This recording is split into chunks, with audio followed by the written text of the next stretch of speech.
We've been a leader in banking for more than 100 years. You'll find us here, at home, on your phone, and everywhere you go. Renaissance Bank. Understanding you. Member FDIC. Equal housing lender.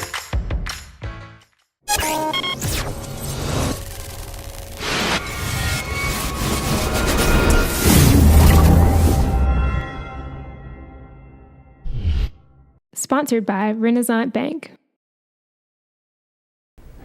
Good morning, Northeast Mississippi, and welcome to Daily Journal Newsbreak for Tuesday, November 21st. I'm your host, Chris Kiefer, and we're going to take a look at the top news and sports stories from Northeast Mississippi. But first, let's start with today's weather forecast. We're looking at partly cloudy skies today with a high of 63 and a low of 37 and a 10% chance of rain. Looking ahead at your 3-day outlook calls for sunny skies, dry, and fall-like temperatures. Wednesday is a high of 54 and a low of 30. Thursday, Thanksgiving Day, is a high of 56 and a low of 32. And on Friday, the high is 62 and a low of 39. Let's take a look now at today's top headlines. Belden native and Millsaps College senior Noah Barbieri was named a 2018 Rhodes Scholar this past weekend. Winners were announced Saturday at a selection in Birmingham, Alabama. The Rhodes Scholarship is considered one of the most prestigious in the world and is awarded each year to approximately 95 students worldwide. That includes 32 students from the United States and its territories. The scholarship provides full funding for graduate-level studies at the University of Oxford in the United Kingdom. Barbieri was also awarded a Truman Scholarship in April, another prestigious scholarship for public service. Barbieri plans on using his Rhodes Scholarship to pursue a Master's in Economics at the University of Oxford in the United Kingdom. He then plans on receiving a Master's in Public Policy from the Kennedy School at Harvard using his Truman Scholarship before entering public service.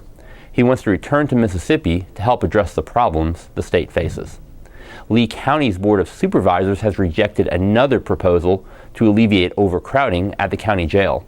Supervisors voted 3-2 on Monday morning against an $8 million jail renovation and expansion plan. It is the second proposal that supervisors have voted down this year. In August, they squashed a $51 million plan to construct an entirely new jail. After that vote, District 1 Supervisor Phil Morgan asked an architect and Sheriff Jim Johnson to devise a plan that could fit into an $8 million budget. That way, it would have only required county taxes to rise by about $1 million, or $10 per $100,000 of home value. Supervisors Mike Smith, Tony Roper, and Billy Joe Holland each voted against the proposal. They indicated to the Daily Journal that they thought Morgan overreached and shut them out of the process. Morgan and Supervisor Tommy Lee Ivey voted in favor of the proposal. After the vote, Morgan said he didn't expect any more action on the jail during his time as board president, which runs through the end of the year. Smith will take over as president in January. Members of the Chickasaw Nation spent Sunday and Monday touring their ancestral homeland. Tiffany Post Oak is this year's Chickasaw Princess. Sydney Miller is Chickasaw Junior Princess, and 8-year-old Olivia Worcester is Little Miss Chickasaw. The three are from Ada, Oklahoma. They were crowned this year's princesses by winning a pageant that included wearing traditional Chickasaw dress. The princess title will follow them through their lives, and they'll be considered ambassadors for their people. As part of their tour of the homeland, they visited the Chickasaw Village site on the Natchez Trace Monday morning. The princesses said they appreciated the chance to dive into Chickasaw history because it was not something they focused on at school. And in sports, the West Point High School football team awaits a tough rematch in the Class 5A semifinals. The Green Wave will take on Olive Branch, a team they beat 51-7 in October. They're expecting a much bigger challenge this time around.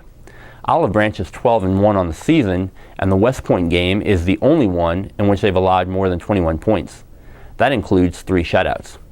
West Point coach Chris Chambliss said his team is expecting a tighter game. He said it's important for his players to forget about the score of the October meeting. Last week, West Point got a taste of the difficulty of beating the same team twice. Grenada hung tight with the Green Wave in the first half. Although West Point eventually emerged with a 19-point win, it was the Green Wave's closest game of the season. That does it for Newsbreak on this Tuesday. Don't forget that this show is just one of the many online offerings, courtesy of the Daily Journal, that gets you news off the page and on the go. Check out the Capitol View webcast each Monday, with Daily Journal Capitol Bureau Chief Bobby Harrison providing analysis on the latest in state politics. This week, Bobby talked about a proposal by Governor Phil Bryant that could provide free community college tuition to students in some technical fields.